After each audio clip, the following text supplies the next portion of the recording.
Hello hello, अब ठीक है ना। हेलो बच्चों, नमस्कार, गुड मॉर्निंग। क्या हाल चाल है सभी के? उम्मीद करता हूँ बहुत अच्छे होंगे। तो चलिए भाई, क्लास की शुरुआत करते हैं अपनी की। और कल की जो हमारी क्लास हुई थी उसके लास्ट में आपको मैंने कुछ सक्सेसिव परसेंटेज इंक्रीज और परसेंटेज डिक्रीज के बारे में बताया था। कि अगर 2% एक साथ बढ़ रहे हैं तो उनका इफेक्टिव इंक्रीज क्या होगा और इफेक्टिव डिक्रीज क्या होगा। चलिए उसको आज थोड़ा सा प्रॉपर तरीके से पढ़ लेते हैं। वो कल लास्ट की 5 मिनट बची थी तो उसमें मैंने आपको थोड़ा सा एक्सप्लेन किया था। चलिए बढ़ते हैं बच्चे आगे और अपना जो है टॉपिक डालते हैं, प्रभावी दर। क्या डालते हैं? प्रभावी दर। प्रभावी दर है ना, इंग्लिश में क्या नाम है इसका? Successive rate. सक्सेसिव रेट, ठीक है भाई। तो प्रभावी दर यानी कि सक्सेसिव रेट। अब प्रभावी दर बढ़ भी सकती है और प्रभावी दर घट भी सकती है। सबसे पहले तो हमें यह देखना है कि प्रभावी दर होती क्या है ना भाई। जैसे अगर एक बार ही परसेंटेज बढ़ा कि कोई संख्या 20% बढ़ी तो उसमें प्रभावी दर नहीं होता है। लेकिन अगर हमारी संख्या 2 बार बढ़ी या 2 बार घटी परसेंटेज में ही, जैसे मान लो पहली बार 10% बढ़ी फिर 10% बढ़ गई, या 10% घटी फिर 10% घट गई, या एक बार बढ़ी और एक बार घट गई परसेंटेज में, तो उसका दोनों परसेंटेज का मिलाकर एक सिंगल परसेंटेज बताना होता है। उसको बोलते हैं प्रभावी दर। ये कल के लास्ट के 5 मिनट में आपको मैंने बताया था। उसको प्रॉपर नाम होता है उसका प्रभावी दर। बच्चे मैं एक एग्जांपल से आपको समझाता हूं, दोनों मेथड से समझाऊंगा, फॉर्मूला भी और आपको रेशियो मेथड भी, है ना। तो रेशियो मेथड भी आपको आना चाहिए और फॉर्मूला भी आपको आना चाहिए। जैसे सपोज मैं आपसे कहता हूं कि कोई संख्या जो है वो पहले तो 10% उसमें वृद्धि होती है, 10% की वृद्धि होती है, और फिर दूसरी बार भी 10% की वृद्धि होती है। पहली बार 10% वृद्धि और दूसरी बार 10% वृद्धि। आपको बताना है प्रभावी दर। इंग्लिश में अगर मैं कहूं तो आपको बताना है बच्चे इफेक्टिव रेट। सक्सेसिव रेट नहीं, इसको नाम रखना इफेक्टिव रेट बोलते हैं इसको, इफेक्टिव रेट। इफेक्टिव रेट, ठीक है। आपको बताना है इफेक्टिव रेट। अब इफेक्टिव रेट क्या होता है बच्चे, मैं आपको अभी बताता हूं। सबसे पहले तो मैं इसको आपको रेशियो मेथड से कराऊंगा, फिर मैं आपको ना इसका एक फॉर्मूला लिखवाऊंगा। वो फॉर्मूला भी आपको पता होना चाहिए, लेकिन उससे भी ज्यादा जरूरी है कि आपको रेशियो मेथड भी पता होना चाहिए। क्योंकि जो ये हमारा रेट है ना, जो परसेंटेज है, ये अगर 10 20 30 ऐसी होगी तो फिर आप फॉर्मूला बड़े आराम से लगा सकते हो। लेकिन अगर ये हमारी परसेंटेज कुछ इस तरीके से हुई कि 16 सही 2/3%, 12.5%, है ना, 8 सही 1/3%, तो वहां पर फॉर्मूला रखना थोड़ा सा आपके लिए चैलेंजिंग हो सकता है। तो रेशियो मेथड पे फोकस ज्यादा रखना, इसीलिए मैं कह रहा हूं। तो 10% का फ्रैक्शन बच्चे भिन्न आप जानते हैं 1/10 होता है। पहली बार उसने कहा 10% की वृद्धि, तो 10 से कितना हो जाएगा भाई? वृद्धि कह रहा है तो ऊपर वाली संख्या जोड़ दो, 10 से 11। दूसरी बार कह रहा है फिर 10% की वृद्धि है, यानी कि दूसरी बार भी जो हमारा रेशियो है कितना हो जाएगा? 10 से 11। भाई दोनों बार उसने वृद्धि बोला है ना, दोनों बार वृद्धि बोला है, तो दोनों बार 10 से 11, 10 से 11। फिर आप नीचे लाइन खींच दो और इधर गुणा करोगे तो 10 धाम 100, और इधर गुणा करोगे तो 11 11 121। अब हमें बताना है प्रभावी दर यानी कि इफेक्टिव रेट, दोनों परसेंटेज का मिलाकर एक। तो भैया यहां आप कहेंगे कि संख्या हमारी 100 से 121 हो गई है, तो कितने की वृद्धि हुई है? आप कहेंगे कि सर जो इंक्रीज हुआ है ना वो 21 की इंक्रीज हुई है। और अगर हमें परसेंटेज में बताना है तो आप कहेंगे 21 बटे, और जो ओरिजिनल संख्या है उसको नीचे रखना होता है और गुणा 100। ये तो कल हमने लास्ट में डिस्कस भी किया था। आप कहेंगे सर ये 21% आ गई। और जो 21% है प्यारे भाई, इसी को ही बोलते हैं क्या? प्रभावी दर। इसी को ही इंग्लिश में बोलते हैं इफेक्टिव रेट। अब मैं आपको ना एक फॉर्मूला भी बता देता हूं, है ना, एक फॉर्मूला भी बता देता हूं, लेकिन ये आपको रेशियो मेथड बोलते हैं इसको, ये रेशियो मेथड भी आपको आना चाहिए, क्योंकि परसेंटेज अगर बदलेगा, कुछ फ्रैक्शन कुछ भिन्न वाला परसेंटेज आएगा, तो वहां फॉर्मूला थोड़ा सा आपके लिए चैलेंजिंग हो जाएगा। चलिए कुछ एक फॉर्मूला है, जरा देखते हैं क्या है फॉर्मूला, है ना। फॉर्मूला क्या है बच्चे, कि मान लो अगर आपके पास कोई A% की वृद्धि होती है और B% की वृद्धि होती है, किसी भी वैल्यू में अगर A% की वृद्धि हुई और B% की वृद्धि हुई, तो उस दोनों वृद्धि को मिलाकर जो प्रभावी दर होगी ना, जो इफेक्टिव रेट होगा, इंग्लिश वाले बच्चे, जो इफेक्टिव रेट होगा, जो प्रभावी दर होगी बच्चे, उसका फॉर्मूला होता है A plus B plus A गुणा B बटा 100। क्या होगा फॉर्मूला, A प्लस बी गुणा A plus B plus A गुणा B बटा 100। ये आप याद रख लो। अगर 2%, अब आपके दिमाग में आएगा सर अगर परसेंटेज 3 हुई तो ये फॉर्मूला फिर नहीं लगेगा, 4% हुई तब भी ये फॉर्मूला नहीं लगेगा, ये फॉर्मूला केवल 2% के लिए ही है। इसीलिए मैं आपसे कह रहा हूं कि भैया आपको ये रेशियो मेथड आना चाहिए, चाहे 2% हो, चाहे 3 हो, चाहे 4 हो, कितने भी परसेंटेज हो, ये रेशियो मेथड हर किसी में लगेगा, लेकिन फॉर्मूला तो बदलता रहेगा, है ना। अब इस पे लगा के देखो, 10% वृद्धि और 10% वृद्धि पर जरा फॉर्मूला लगाना, तो आप कहेंगे 10 प्लस 10 प्लस 10 गुणा 10 और बटा 100, तो 2 जीरो से 2 जीरो गया भाई, 10 और 10 20 प्लस 1 गुणा 1 1, यानी कि आप कहेंगे सर प्रभावी दर जो है वो 21% आ गई, और हमने यहां भी 21% निकाली थी। ओके बच्चे, कोई दिक्कत नहीं है ना। हाँ, इसमें एक चीज और है, सर क्या हर बार ही वृद्धि होगी, हर बार ही इंक्रीज होगा? कमी भी तो हो सकती है ना भाई, डिक्रीज भी तो हो सकता है, कमी भी तो हो सकती है। तो उस केस के लिए आपको एक यूनिवर्सल चीज याद रखनी है कि जहां भी वृद्धि होगी, जहां भी वृद्धि यानी कि इंक्रीज होगा, वहां आपको साइन रखना है प्लस का, प्लस का साइन। मान लो ये A% की वृद्धि, B% की वृद्धि, तो A और B दोनों को आपने प्लस में रखना है, तो A plus B plus A गुणा B बटा 100। अगर दोनों जगह वृद्धि है तो, अगर दोनों जगह वृद्धि है तो, अगर कमी कहीं दिख जाए कि भैया इतने % की कमी, या फिर इंग्लिश में अगर मैं कहूं डिक्रीज, अगर कमी कहीं दिख जाए तो उस साइन को रखना है माइनस में, और कहीं वृद्धि दिख जाए तो उस साइन को रखना है बच्चा प्लस में, कमी को माइनस में और वृद्धि को प्लस में। ठीक है, जैसे एक चीज मैं और देता हूं को एग्जांपल आपको, मान लो किसी भी संख्या में पहले तो 10% की वृद्धि होती है, पहले तो 10% की वृद्धि होती है, और बच्चे फिर 10% की कमी हो जाती है, तो आपको बताना है प्रभावी दर, इंग्लिश वाले बच्चे इफेक्टिव रेट, आपको क्या बताना है, प्रभावी दर, दोनों की मिलाकर क्या होगी। अगर 3% आएंगे तो आपको ना फिर वो अपने रेशियो मेथड से ही चलना है, फॉर्मूला उसका होता है, लेकिन वो मैं आपको बताऊंगा जब हम वो पढ़ रहे होंगे, क्या नाम है, कंपाउंड इंटरेस्ट। फिर मैं मान लो मैंने आपको 3 का फॉर्मूला बता दिया, तो आपके अंदर तसल्ली थोड़ी रहने वाली है। आप अगर सर अगर 4 हो जाए तो, मैंने चलो लोट पीट के 4 का भी फॉर्मूला बता दिया आपके अंदर, तो फिर और सर 5 हो गया तो आप रुकने वाले हो ही नहीं। तो बढ़िया है 2 का ही फॉर्मूला पढ़ो, बाकी को आप रेशियो मेथड से करो, चाहे 3 हो 4 हो कुछ भी हो। ठीक है भाई, तो यहां 10% की वृद्धि और 10% की कमी, मैंने कहा प्रभावी दर बताओ। अब आप ये फॉर्मूला से भी कर सकते हो और रेशियो मेथड से भी कर सकते हो। सबसे पहले हम इसको रेशियो मेथड से करते हैं, इस एग्जांपल को बताकर फिर मैं आपको पीडीएफ की तरफ लेकर चलूंगा। करते हैं पहले किससे, रेशियो मेथड से। बच्चे रेशियो मेथड के लिए आपको इनका फ्रैक्शन भिन्न पता होना चाहिए।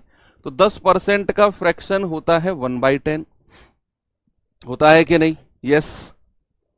अब उसने कहा पहली बार तो 10% की वृद्धि हुई है।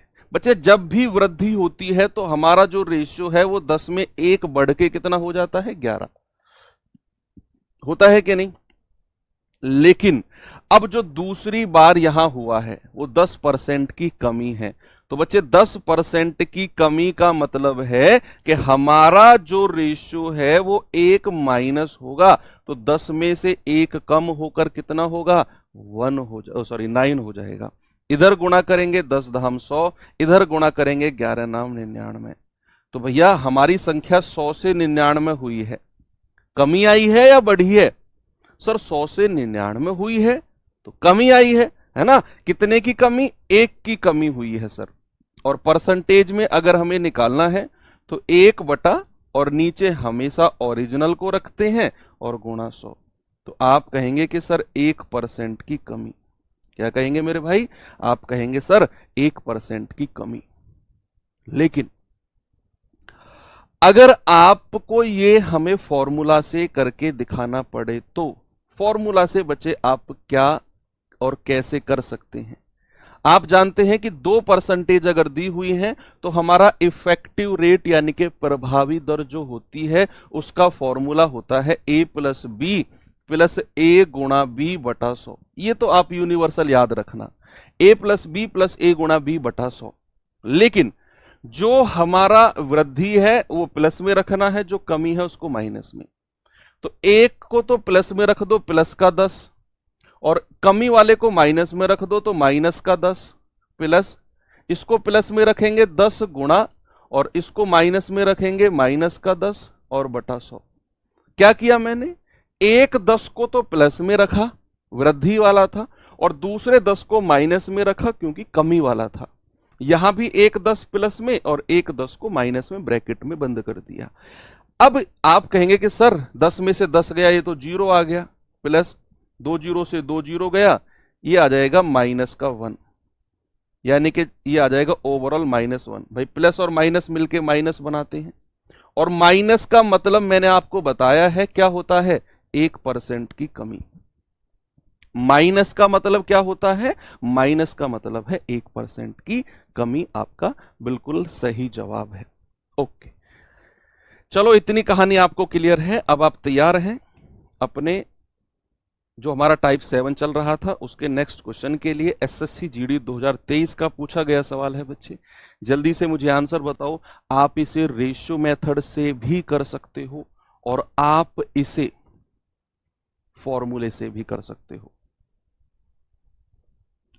वो कह रहा है कि एक वस्तु के मूल्य में 30% की वृद्धि की जाती है और फिर 30% की कमी की जाती है। भाई एक बार तो 30% की वृद्धि कर दी और दूसरी बार 30% की कमी कर दी, है ना। वो कह रहा है वस्तु के अंतिम मूल्य में शुद्ध परिवर्तन क्या होगा, यानी कि find the net percentage change in the final price of the article. Net percentage change का मतलब ही होता है प्रभावी दर, यानी कि इफेक्टिव रेट आपसे कह रहा है। तो आप कर सकते हो। सबसे पहले तो विश्वास करना पड़ेगा कि आई कैन डू इट, मैं कर सकता हूं। अगर आपको अपने पर विश्वास नहीं है तो फिर शायद मैं कितना ही खड़ा होकर चिल्ला लूं, आपका पेन ही नहीं उठेगा, है ना। भाई 30% का जो फ्रैक्शन जो भिन्न होता है बच्चे, वो 30/100 होता है, और 30/100 यानी कि 3/10। कह रहा है पहले तो 30% की वृद्धि हुई है तो 10 में 3 जोड़ देंगे, कितना हो जाएगा 13। फिर 30% की कमी हुई है तो 10 में से इस बार 3 घटा देंगे तो कितना बचेगा 7। दोनों को गुणा करेंगे 10 धाम 100 और गुणा करेंगे 13 सत्ते 91। तो 100 से 91 हुआ है, कितने की कमी आई है सर, 9 की कमी। और अगर हमें परसेंटेज में निकालना हो तो 9/100 और गुणा 100। आप कहेंगे सर ये आ गया 9% की कमी, सॉरी 9% की वृद्धि, कमी सॉरी, क्योंकि 100 से 91 हुआ है ना। आप देखो 100 से 91 हुआ है तो कमी, और परसेंटेज में कमी निकालनी है तो 9% की कमी हमारा सही जवाब हो जाएगा। भाई वैल्यू घटी है ना, 100 से कितना हुआ है 91, तो कम हुआ है। अब अगर हमें फॉर्मूला लगाना हो तो एक बार वृद्धि हो रही है, एक बार कमी हो रही है, तो वृद्धि को तो प्लस में रखना है और कमी को माइनस में रखना है। तो हमारा जवाब होगा 30 प्लस में रख दिया, दूसरा माइनस में रख दिया, प्लस 30 गुणा दूसरे वाला माइनस में रखना है क्योंकि कमी वाला है, और बटा 100। ये तो 30 माइनस 30 जीरो हो गया, 100 से 2 जीरो कट गया, 3 तिया 9, और प्लस और माइनस मिलके माइनस बना देते हैं, माइनस का 9%, और माइनस का मतलब होता है कमी, यानी कि 9% की कमी। दोनों तरफ से आपका जवाब 9% की कमी आएगा। दोनों मेथड आपको आने चाहिए, लेकिन मोस्ट इंपॉर्टेंट है कि आपको रेशियो मेथड ज्यादा अच्छे तरीके से आना चाहिए। ठीक है भाई, माइनस का 9% का माइनस का मतलब होता है कमी, इसका मतलब 9% की कमी। चलो एक और सवाल, कई सारे सवाल हैं, बिल्कुल परेशान होने की जरूरत नहीं, कई सारे, कम से कम 8-10 क्वेश्चन है, तो घबराने की जरूरत नहीं है, बहुत सारे क्वेश्चन कराऊंगा, चीजें क्लियर हो जाएंगी। ये भी एसएससी जीडी 2023 का पूछा गया क्वेश्चन था, पिछले वाला भी देखो, ये भी एसएससी जीडी 2023 का है। इसका मतलब है इस तरह के सवाल थोड़े से इंपॉर्टेंट बन जाते हैं आपके लिए। ओके, वो कह रहा है वस्तु की कीमत में 8% की कमी हुई और फिर 12% की वृद्धि हुई, तो बताओ प्रभावी परिवर्तन प्रतिशत क्या होगा। व्हाट इज द अप्रोक्सीमेट, ये अप्रोक्सीमेट कह रहा है लगभग, एग्जैक्ट नहीं पूछ रहा, लगभग approximate effective change in the price, लगभग पूछ रहा है। तो लगभग में तो भैया आंसर लगभग ही होता है, एग्जैक्ट नहीं होता, तो लगभग निकालना है। अब देखो बच्चे, 8% का जो हमारा फ्रैक्शन जो भिन्न होता है मेरे भाई, वो होता है 8/100। भाई परसेंटेज को हटाया बटा 100, 4 से जाएगा 4 दूनी 8 और 4 से जाएगा 25 बार, तो 8% को हमने कह दिया 2/25, 2/25।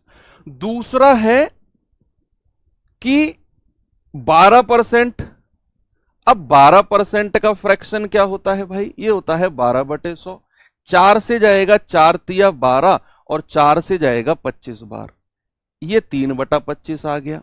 अब सवाल को एक बार पढ़ो, उसने बोला कि 8% की कमी हुई है, कमी होने का मतलब है कि हमारा जो रेशियो है वो 25 में से 2 माइनस होगा, कमी है ना, तो कितना हो जाएगा 23। अब कह रहा है 12% की वृद्धि, यानी कि हमारा रेशियो बढ़ेगा, कितना हो जाएगा 25 से बढ़ के, भैया 25 से बढ़ के 3 बढ़ा दो सर 28 हो जाएगा, इनको गुणा कर दो भैया, ये आ जाएगा 25 गुणा 25 625, ये कितना आएगा 28 तिया 84, हासिल के 8, 28 दूनी 56, 56 और 8 64, 644। अब आप देखो कि किसी संख्या की जो वैल्यू है, किसी संख्या की वैल्यू 625 से 644 हो जाती है, सर ये तो वृद्धि हुई है, पढ़ी है ना भाई, कितनी वृद्धि हुई है जरा घटाना, 15 और 4 19, 19 की वृद्धि हुई है, 19 की वृद्धि, और परसेंटेज में बताना है तो आएगा 19/625 और गुणा 100, 25 से जाएगा 25 चौके 100 और 25 से जाएगा 25, 25 से हम 625, 19 की 4 में गुणा करेंगे, 19 चौके 76/25%। और हमें तो लगभग बताना है, अप्रोक्सीमेट बताना है, तो 25 का पहाड़ा पढ़ो, 25 तिया 75, यानी कि मेरा जो आंसर लगभग आएगा ना, जो मेरा आंसर लगभग आएगा बच्चे वो 3% आएगा। भाई 76/25 है, 25 का पहाड़ा पढ़ो, 25 से कम 25, 25 दूनी 50, 25 तिया 75, लेकिन ये 76 है, एक ही तो नंबर ऊपर है, तो मेरा आंसर 3% लगभग आएगा, तो आंसर आ गया ये 3.5 नहीं होगा बच्चे ना, 3.5 लगभग होगा ही नहीं, क्योंकि 25 तिया 75 जाने के बाद एक बची संख्या, एक बचेगी हासिल का, तो 1/25 क्या आपको 0.5 देता है, कभी नहीं देगा, इसीलिए ऑप्शन नंबर ए नहीं होगा हमारा जवाब। मेरा आंसर आएगा 3.0 कुछ करके आएगा, 3.0 करके आएगा, उसको मैंने लगभग में 3% बोला है, 3.5 नहीं होगा। आप तो लगभग में तुक्का बिढ़ा रहे हो, आंसर थोड़ी निकाल रहे हो, तुक्का बिढ़ा रहे हो आप, तो तुक्का नहीं बिढ़ाना, लगभग में आंसर बताना है। आप 76/25 अपने कैलकुलेटर में करके देख लो, नहीं तो वो 3.0 कुछ करके आएगा और उसका अप्रोक्सीमेट 3% ही बनता है। चलिए आगे बढ़ते हैं। हाँ, आप इसे फॉर्मूले से भी कर सकते हो, मैं इसको अगले पेज में कॉपी करके आपको बता देता हूं कि आप चाहो तो इसे फॉर्मूले से कैसे उड़ा सकते हो, जरा देख लेते हैं कि भाई 8% की कमी है। हमारा फॉर्मूला क्या है? a प्लस बी प्लस ए गुणा बी बटा 100, यही है ना? a प्लस बी प्लस ए गुणा बी बटा 100 है ना? अब अगर मैं a की जगह 8% की कमी माइनस का 8 रखता हूं, फिर 12% की वृद्धि तो प्लस का 12, और a को तो मैंने माइनस का 8 माना है और इसको मैंने 12 माना है, और बटा 100। 12 में से 8 गए, 4 आ जाएगा प्लस का, ये आ जाएगा 12 × 96, 12 × 96 माइनस का, और बटा 100। बच्चे ये आएगा 4, और प्लस और माइनस मिलके माइनस बना देंगे। भाई ये वाला प्लस और ये वाला माइनस मिलके माइनस बना देंगे, ये आ जाएगा 96/100, और ये होता है 4 माइनस 96/100 यानी कि 0.96। 0.96 अब ये आ जाएगा 3.04। भाई 0.96 4 में से घटाओगे तो 3.04 आ जाएगा, और इसको मैं लगभग कह सकता हूं 3%। कितना कह सकता हूं? लगभग 3%। ठीक है, वेरी गुड। चलो आगे बढ़ते हैं, ये सवाल करिए जल्दी से। रेशियो मेथड सीखो, वो जरूरी है, क्योंकि अभी तो वो परसेंटेज में पूछ रहा है। जब वो संख्या देगा ना आपको कि 2 बार वृद्धि के बाद किसी मशीन की जो वैल्यू है वो इतनी है, तो पुरानी वैल्यू बताओ, या 2 बार वृद्धि के बाद गांव की जनसंख्या इतनी हो गई तो पुरानी जनसंख्या बताओ, वहां पर आपको रेशियो मेथड बड़ा काम आने वाला है। इसीलिए मैं कह रहा हूं रेशियो मेथड पे फोकस ज्यादा करो। एक कर्मचारी के वेतन में पहले तो 15% की वृद्धि हुई और फिर 25% की कमी हो गई। करे उसके वेतन में कितने परसेंट की वृद्धि या कमी होगी? अब आपके लिए मुझे लग रहा है कि थोड़ा सा आसान हो गया होगा। पहली बार जब हम कोई चीज पढ़ते हैं तो हमको सर के ऊपर से दौड़ती है वो चीज, दूसरी बार सेम चीज पढ़ा थोड़ा सा नीचे आ जाती है, तीसरी बार पढ़ा दिमाग के पास, चौथी बार दिमाग के अंदर, है ना? तो यही चीज होना चाहिए। कोई दिक्कत नहीं है, कम समझ में आ रहा है, मैं कह रहा हूं टेंशन लो ही मत, बस 15 दिन जोड़े रहो, आपका पढ़ने का तरीका, आपका समझने का तरीका अपने आप चेंज हो जाएगा। 15% का फ्रैक्शन, 15% का भिन्न कितना होता है बच्चे? होता है 15/100। भाई परसेंटेज को हटाया बटा 100, 5 तिया 15, और 5 से जाएगा 5 दूनी 10, और लास्ट में 0, 3/20। और 25% का फ्रैक्शन तो टेबल में मैंने आपको सिखाया है, ये 1/4 होता है। टेबल याद है ना?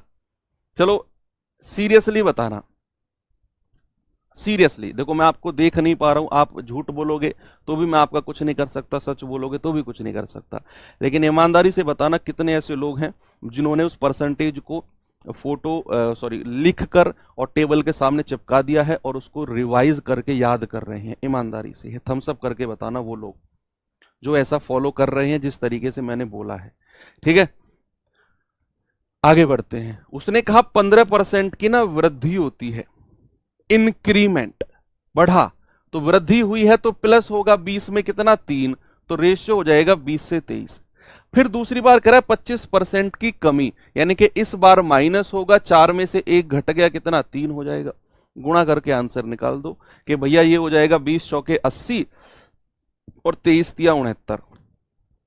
अब आप एक चीज देख पा रहे होगे कि सर जो हमारी वैल्यू है ना, जो वैल्यू है वो 80 से 69 हुई है, तो कम हुई है या बढ़ी है? अरे वाह, वेरी गुड, इतने सारे बच्चे, क्या बात है। मतलब जुनून लास्ट तक रहेगा ना ये। 90 दिन का मैंने आपसे टाइम मांगा है आपके सिलेबस का, तो 90 दिन तक ये जुनून रख लो। मैं कह रहा हूं एग्जाम तक आपके अंदर जो मैं मैथमेटिक्स डाउनलोड करने वाला हूं ना, आने वाले एग्जाम तक के टाइम में वो आपका जुनून खत्म नहीं होने देगा। बस 90 दिन तक आप रख लो। भाई 80 से 69 वैल्यू तो कम हुई है, कितनी कम हुई है सर? 11 कम हुई है, यानी कि जो कमी आई है वो 11 की कमी आई है।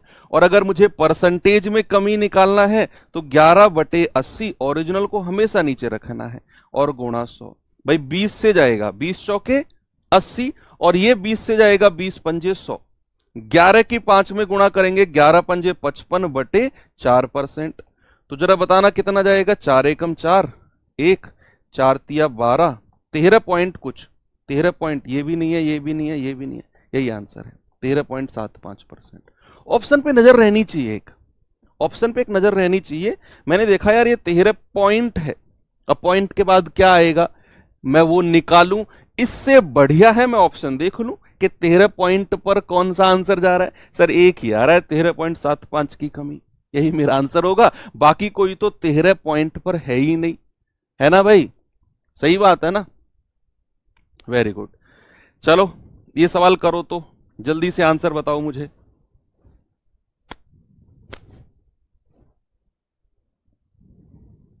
बताओ भाई क्या होगा इसका जवाब।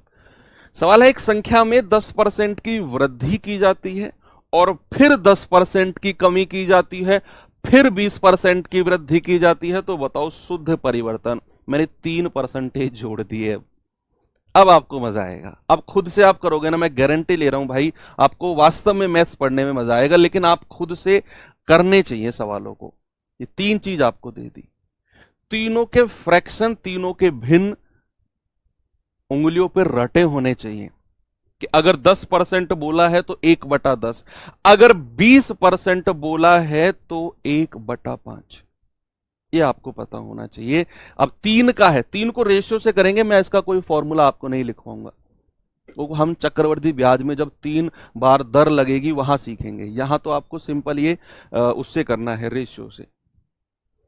10% का फ्रैक्शन बच्चे भिन्न कितना होता है? आप कहेंगे सर 1/10 होता है, और दूसरा परसेंटेज भी 10 है तो उसका भी 1/10। फिर 20% का जो फ्रैक्शन होता है 1/5 होता है। ठीक है, अब उसने कहा कि यार पहली बार ना 10% की वृद्धि हुई है, 10% की वृद्धि हुई है, तो हमारा फ्रैक्शन कितना हो जाएगा? 1 बढ़ जाएगा 10 से 11। दूसरी बार 10% की कमी हुई है, तो इस बार 1 घट जाएगा, तो 10 से क्या हो जाएगा? 9। फिर तीसरी बार कह रहा है 20% की वृद्धि, वृद्धि कहेगा तो ऊपर चलना है, यानी कि बढ़ना है, तो प्लस का 1, तो कितना हो जाएगा? 5 में से 1 जुड़ के 6 हो जाएगा। बस गुणा कर लो, 10 धाम 100, 100 पंजे 500। इधर गुणा करेंगे 11 नाम 99, और 99 की 6 में करेंगे तो 6 निम्मा 54, हासिल के 5, और 6 निम्मा 54 और 5 59। अब ये मिल गया 594। भाई मैंने क्या किया? मैंने इन दोनों को गुणा किया, 11 नाम 99, और फिर उसमें 6 की गुणा कर दी। अब मैं देख पा रहा हूं कि यार जो वैल्यू है ना वो 500 से बढ़ के 594 हो गई, तो ये तो वृद्धि हुई है भाई, ये तो बढ़ी है हमारी वैल्यू। और कितनी बढ़ी है? आप कहेंगे सर 94 की वृद्धि हुई है। कितने की? 94, 94 की वृद्धि। और अगर हमें परसेंटेज में निकालना है तो 94 अपॉन ओरिजिनल को नीचे रखना है, 500 और गुणा 100। 2 जीरो से 2 जीरो उड़ा दो, 5 से जाएंगे 5 एकम 5, 4, 5 अट्ठू 40, 18 point something, 18 point something. Option देखो, ये 15 पॉइंट है हटा दो, 20 पॉइंट है हटा दो, 21 पॉइंट है हटा दो, एक ही ऑप्शन बचा 18.8%। यही हमारा सही जवाब हो जाएगा, इंक्रीज। ऑप्शन देखना आपको सिखा दूंगा मैं, लेकिन आपको वही फॉलो करना है जो मैं कह रहा हूं कि ये 18 बार जाएगा और दशमलव लग गया। दशमलव के बाद आगे सॉल्व करने से पहले ऑप्शन देख लो, 3 ऑप्शन हट गए 18 पॉइंट पर, एक ही ऑप्शन है इंक्रीज का, क्योंकि वैल्यू 500 से 594 हुई है तो वृद्धि हुई है, तो वृद्धि यानी कि इंक्रीज हुआ है। Option number B. एक और सवाल दूं, करेंगे, रफ कॉपी भर जानी चाहिए जल्दी से। बताओ, एसएससी जीडी 2023 का ही पूछा गया सवाल है, एसएससी जीडी 2023 का ही पूछा गया क्वेश्चन बच्चा, बताओ जल्दी से क्या होगा। ये मोस्ट इंपोर्टेंट टाइप है जो मैं आपको करा रहा हूं। ये मान लो कि आपका एक नंबर या एक क्वेश्चन पक्का हो सकता है परसेंटेज, जितना बड़ा चैप्टर है उसके इस टाइप से जो आज हम पढ़ रहे हैं, इस टाइप से एक क्वेश्चन आपका पक्का हो सकता है। लगाइए जल्दी से, बताओ आंसर क्या होगा मुझे।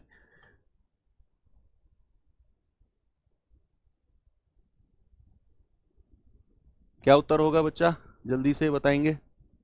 मैं कमेंट थोड़ा सा आपके, यस अब ठीक है भाई। 2023 के क्वेश्चन को उखाड़ के फेंक दो एक तरफ और कह दो 2024 या 2025 जीडी आ जा, हम इंतजार कर रहे हैं। पॉपुलेशन वाले क्वेश्चन हाँ वो भी हैं, डोंट वरी, सारे हैं, जनसंख्या से बड़ा प्यार है। कह रहे कार की कीमत में क्रमिक रूप से 5%, 10% और 20% की वृद्धि हुई है। कह रहे कीमत की समतुल्य परिवर्तन यानी कि इक्वलेंट चेंज, यानी कि आपसे प्रभावी दर पूछ रहा है, इफेक्टिव रेट। इक्वलेंट चेंज वही होता है। तो 5% का जो भिन्न होता है, फ्रैक्शन होता है 5/100 यानी कि 1/20। 10% का आप भी जानते हैं, मैं तो नहीं जानता हूं, 1/10 होता है। और 20% का भी आप जानते हैं, मैं नहीं जानता, 1/5 होता है।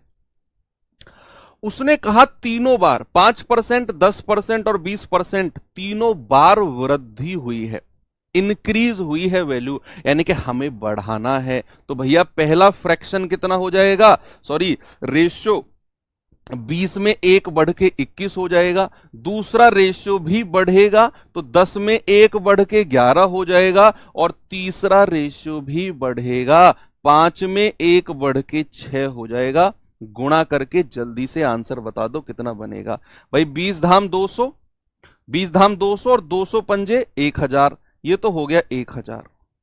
इन दोनों की गुणा कर लो पहले, 11 एकम 11 हासिल का 1, 11 दूनी 22 और 1 23, 231 आ गया। अब 6 की 231 में गुणा कर लो, 6 एकम 6, 6 तिया 18 और 6 दूनी 12 और 1 13।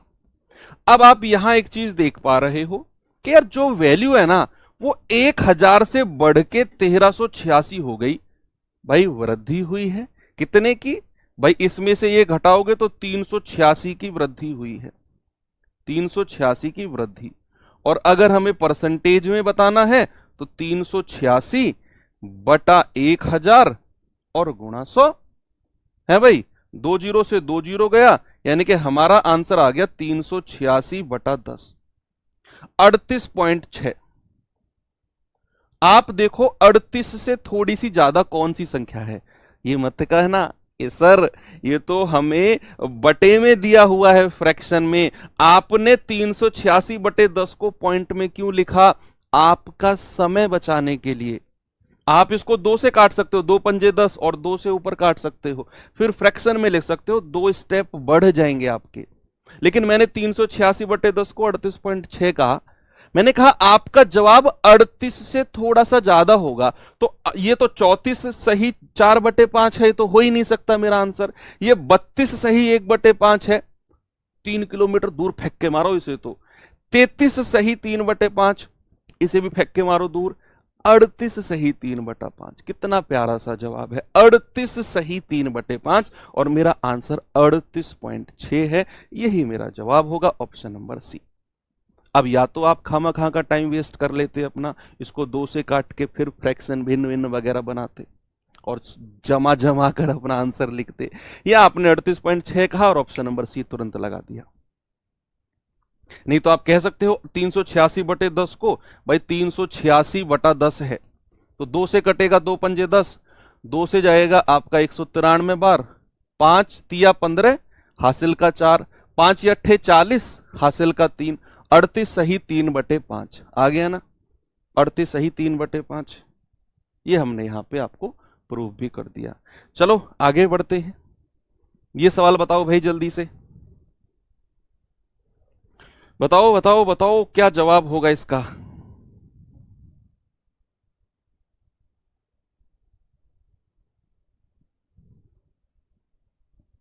करेंगे इसे जरा।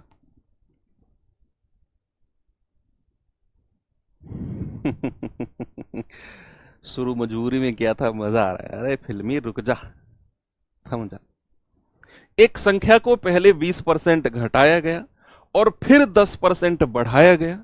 इस प्रकार जो संख्या हमें मिली है ना, इस प्रकार जो संख्या मिली है वो मूल संख्या से 12 कम है। पहले तो आप रेशियो बनाओ, पहले तो आप अनुपात बनाओ, रेशियो बनाओ, और फिर उसके बाद आकर मुझसे मिलना कि सर रेशियो बना लिया। परसेंटेज मत निकालना, रेशियो बनाकर रुक जाना, फिर मिलना मुझसे आके, सर बना लिया, अब बताओ आगे क्या करना है। मैं पहुंच रहा हूं तब तक पीछे पीछे आपके। भैया 20% का फ्रैक्शन, 20% का जो भिन्न होता है कितना, 1/5। 10% का जो फ्रैक्शन होता है कितना, 1/10। ठीक है भाई, 1/10। अब उसने कहा पहले तो 20% घटाया गया, यानी कि इस बार हमें माइनस करना है, 5 में से 1 माइनस करना है 4। दूसरी बार वो 10% बढ़ा रहा है, इस बार प्लस करना है, 10 में 1 बढ़ा दो, कितना होगा, 11। भाई इनको गुणा करोगे 10 पंजे 50 और इधर गुणा करोगे 11 चौके 44।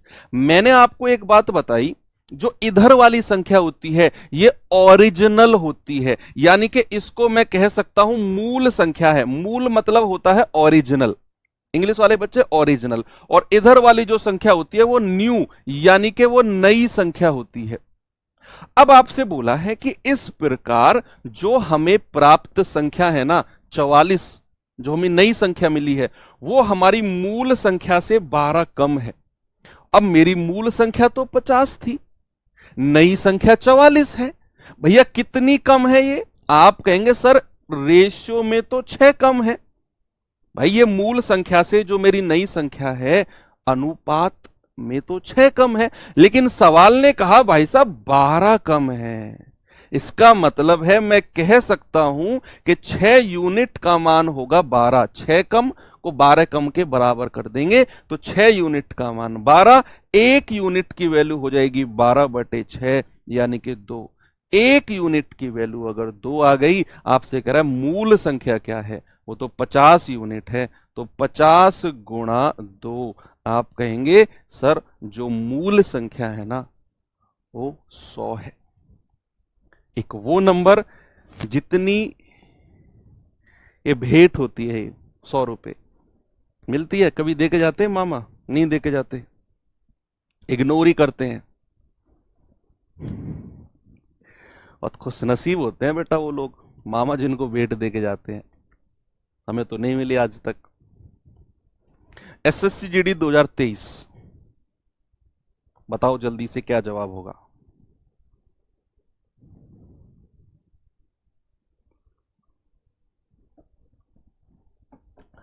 सवाल है किसी धनराशि से 15% घटाने के बाद शेष में से पुनः 25% घटाने पर 4335 बचते हैं। बचते हैं यानी कि जो हमारी अब नई धनराशि बची है ना वो 4335 है। वास्तविक मूल ज्ञात करो, जीडी 2023 का क्वेश्चन है।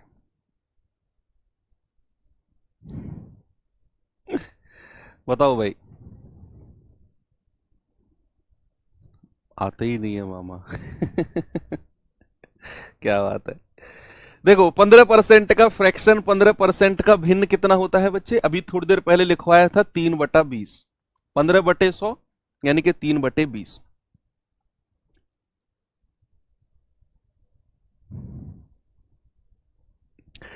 दूसरा कह रहा है 25%। भाई 25% का जो फ्रैक्शन है वो होता है 1/4। कितना होता है? 1/4। 1/4। अब कह रहा है कि पहले तो 15% घटाया, 15% घटाया यानी कि 20 में से 3 घटाना पड़ेगा तो 17 बचेगा। फिर 25% घटाया, इस बार भी घटाया है तो 4 में से 1 घटाया, 3 बचेगा। इधर गुणा करेंगे 20 चौके 80 और इधर गुणा करेंगे 17 तिया 51।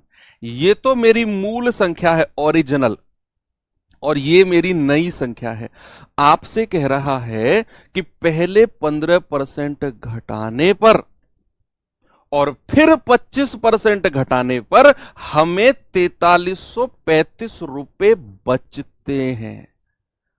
बचते हैं। इस बार वो ये नहीं कह रहा कि इतने की कमी हुई। अगर वो कमी कहता तो इन दोनों का अंतर मैं लेता। बड़े में से छोटा घटा था, लेकिन उसने कहा इन दोनों को घटाने पर 4335 रुपए बचते हैं। यानी कि 51, जी जो नई संख्या है ना, इसकी वैल्यू हमको 4335 रुपए दे रखी है। तो बच्चा एक यूनिट का मान कितना हो जाएगा, 4335 बटा 51। एक यूनिट की वैल्यू बताना जरा कितनी होगी, 17 तिया 51, 17 दूनी 34, 6 और 3 9, 17 पंजे 85, 5 3 8, 17 पंजे 85, 3 से कटेगा 3 अट्ठे 24, 3 पंजे 15। तो बच्चा एक यूनिट की वैल्यू मिल गई आपको 85, एक यूनिट। अगर एक यूनिट की वैल्यू 85 है तो आपसे वास्तविक मूल्य पूछा है, और वास्तविक मूल्य यानी कि ये मेरा ओरिजिनल नंबर है। तो 80 गुणा 85, ये एक जीरो तो लास्ट में लिख दो, 8 की गुणा करो, 8 पंजे 40, हासिल के 4, 8 अट्ठू 64, 64 और 4 68। यानी कि मेरा जो जवाब आ गया 6800 आ गया। ऑप्शन नंबर ए बिल्कुल सही है। ठीक है, आगे बढ़े। नेक्स्ट, ये सवाल बताओ जल्दी से बच्चे, क्या होगा इसका जवाब।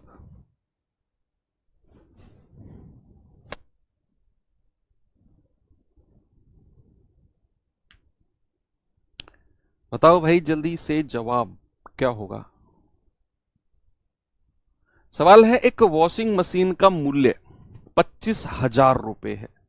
वॉशिंग मशीन का जो मूल्य है वो 25,000 रुपए है। मूल्य में पहले तो 20% की वृद्धि हुई और बाद में 20% कम हो गया। पहले तो 20% बढ़ा, फिर 20% कम हो गया। करे अब मशीन का वर्तमान मूल्य क्या है।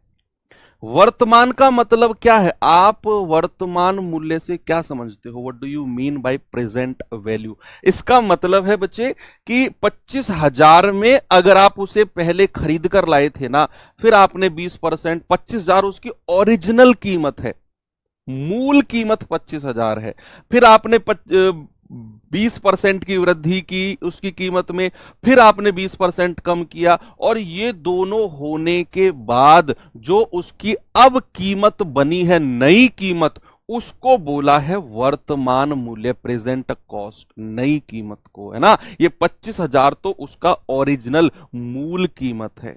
ये समझना भी जरूरी है हमको कि सर मूल कीमत कौन सी होती है और नई कीमत कौन सी होती है। ये उसकी मूल है जिसको खरीद कर लाया था।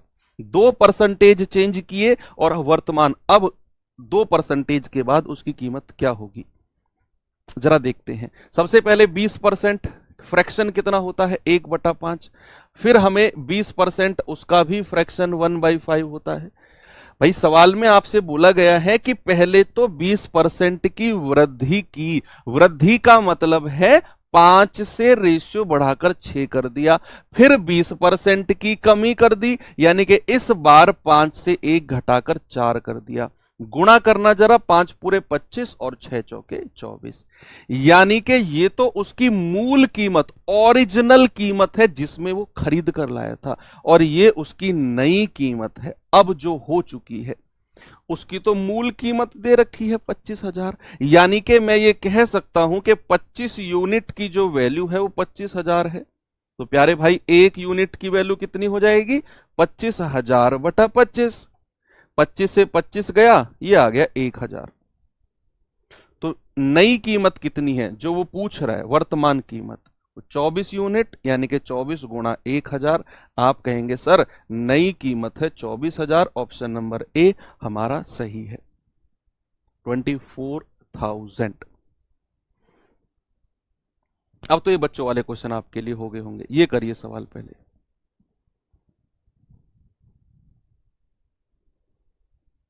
बताओ करिए सवाल जरा।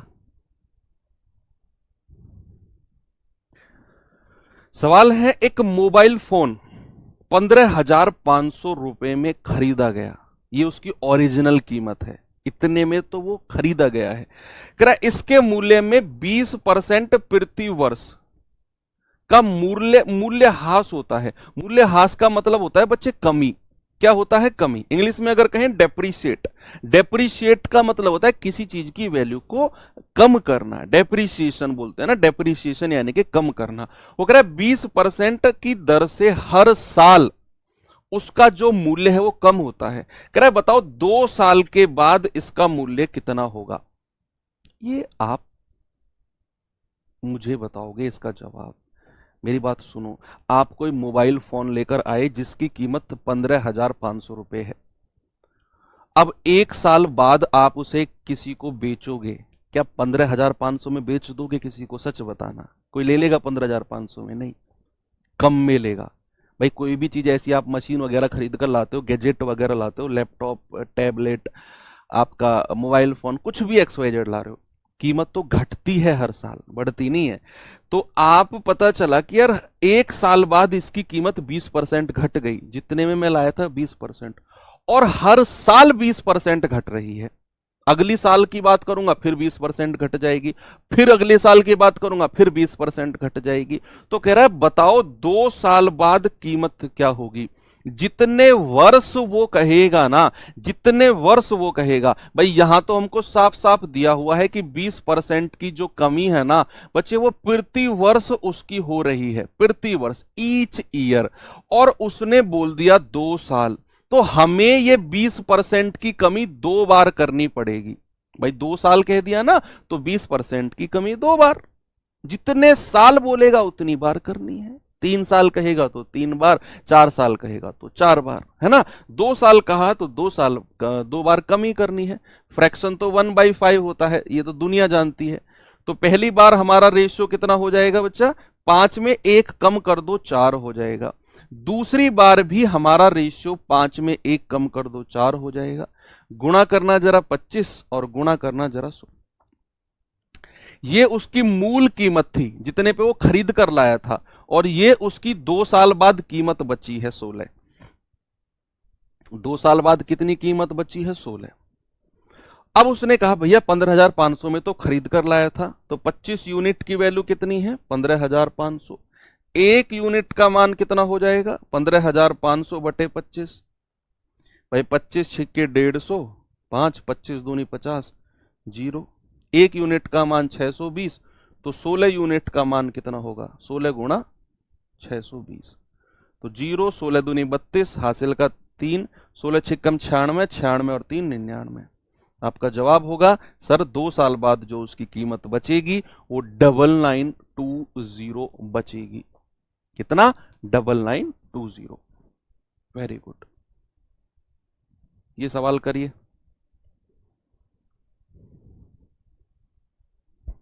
बताओ इसका जवाब क्या होगा?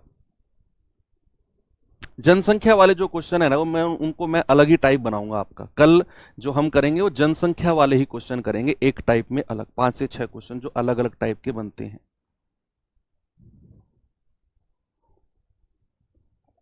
इसके बाद मुझे एक टाइप के क्वेश्चन और कराने हैं आपको, आसान सा टाइप है। एक मकान का वर्तमान मूल्य 46,40,000 रुपए है। यदि इसके मूल्य में 5% प्रति वर्ष की दर से अवमूल्यन, अवमूल्यन भी मूल्यह्रास यानी कि डेप्रिसिएशन ही होता है बच्चे। अवमूल्यन भी क्या होता है? कमी होती है। अवमूल्यन भी कमी होती है। तो 3 साल के बाद मकान का मूल्य क्या हो जाएगा?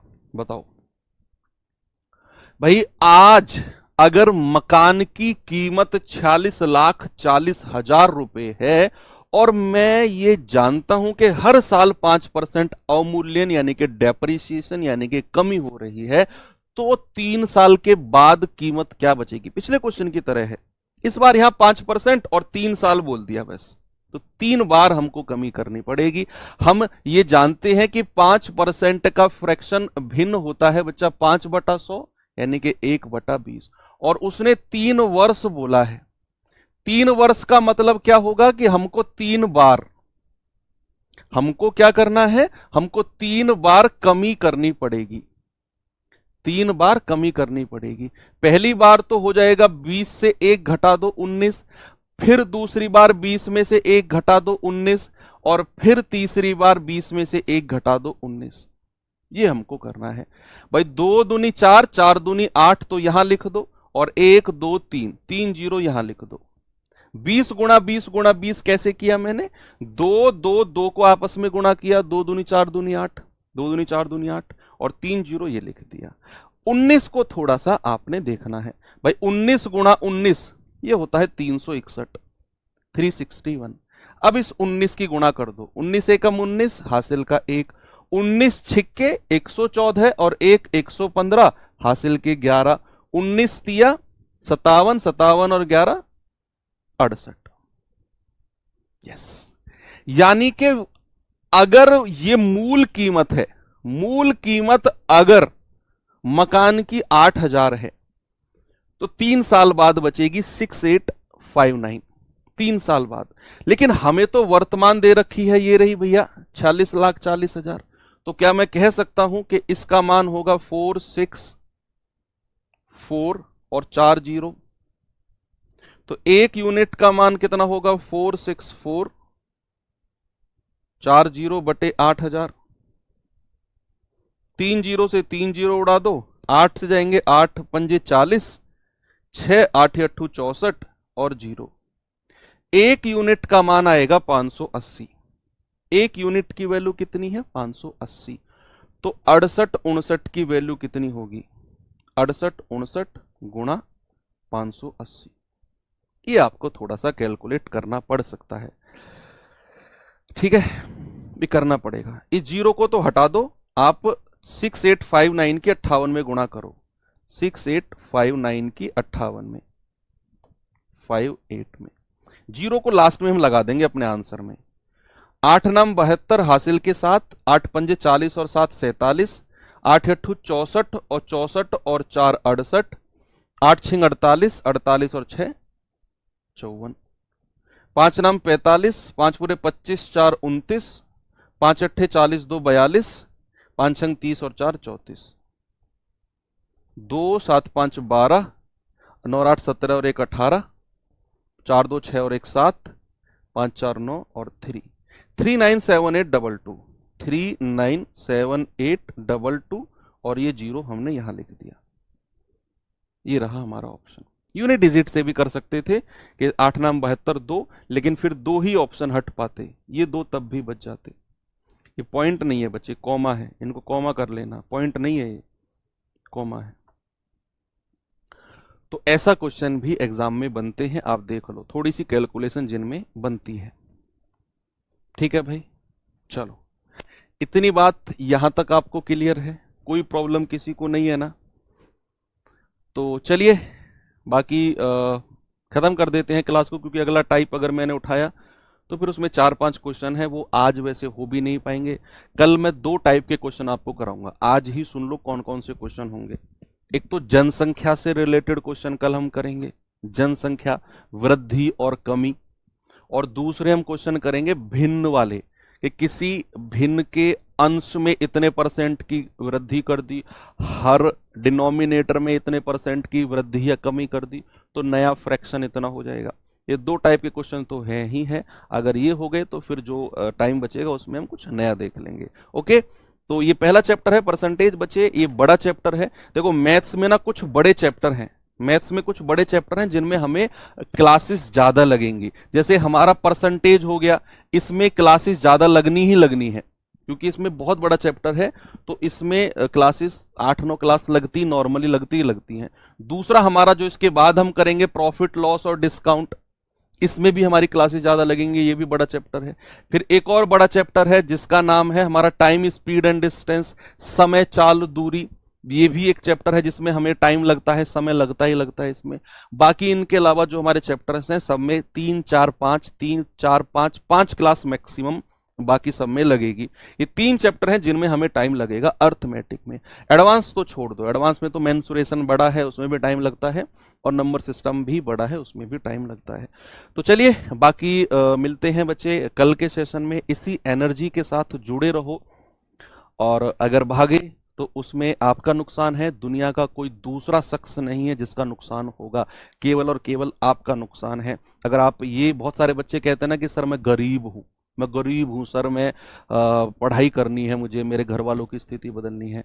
बस तो ये गरीब वर्ड है ना, चलो ठीक है, कोई गरीब नहीं होता वैसे। अगर आप 2 टाइम का खाना खा रहे हो ना टाइम से, तो आप गरीब नहीं हो। गरीब हुआ जिसको 3-3 दिन खाना नहीं मिलता, 5-5 दिन खाना नहीं मिलता, वो गरीब है। गरीब हुआ जिसके हाथ पैर नहीं होते, जो खुद खड़ा होकर कमा नहीं सकता, वो गरीब है। आप बैठकर फोन में पढ़ रहे हो तो आप गरीब नहीं हो। भगवान ने आपको मौका दिया है ये वर्ड भुलाने के लिए। आज आपने कह दिया मैं गरीब हूं, लेकिन अगर आपके बच्चे कल को ये बोलेंगे ना कि हम गरीब हैं, तो चुल्लू भर पानी में डूब मरना कि मैं अपनी जवानी में कुछ कर नहीं पाया, आज मेरे बच्चे बोल रहे हैं हम गरीब हैं। इसमें बच्चों की गलती नहीं होगी, आपकी गलती होगी। तो आज समय है उस समय को बदलने के लिए कि आपका बच्चा ये ना बोले कल कि हम गरीब हैं। ये जिम्मेदारी आपकी है। तो इसे ऐसे हल्के में मत लेना बच्चे, ठीक है। तो थैंक यू, बाय बाय, जय हिंद।